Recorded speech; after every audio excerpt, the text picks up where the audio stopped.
when someone comes to you, what kind of spiritual practices or spiritual paths do you encourage? Considering spirituality is a pillar now of mental health. We don't prescribe spirituality in itself. If someone is already engaged in spiritual practice, we certainly don't discourage it, and we believe that people should do what gives them comfort. The interesting thing about spiritual practices themselves are that if you think about it, they can be incredibly mindful. So if you have a prayer space and you have a daily ritual where you clean and offer something fresh to what's there in that prayer space, you light a lamp. Even a 5-minute daily ritual, when done with mindfulness, can be incredibly calming. Now your Apple Watch reminds you to do your mindfulness practice for 1 minute, right?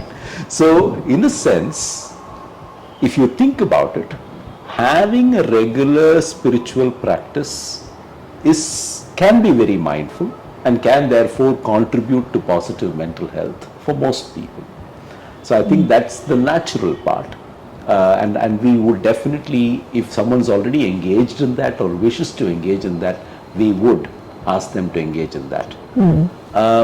Sometimes, unfortunately, rather than mindfulness, there is a lot of chatter and noise. And spiritual practice of any kind, which is just a lot of chatter and noise and not mindful, not a silent union with yourself and the power above, perhaps is not as helpful to you in terms of your own mental health. So I would say that to all those who want to engage in practice, who like to engage in practice, I'd say try to make it as mindful as possible.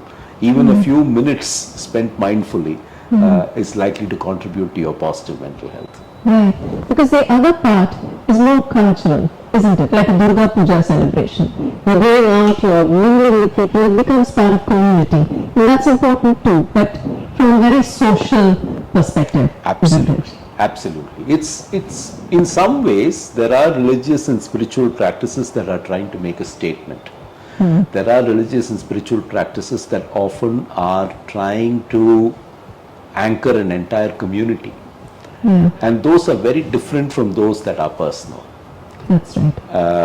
And all I would say therefore that what you do personally certainly should have the anchor of mindfulness built into it.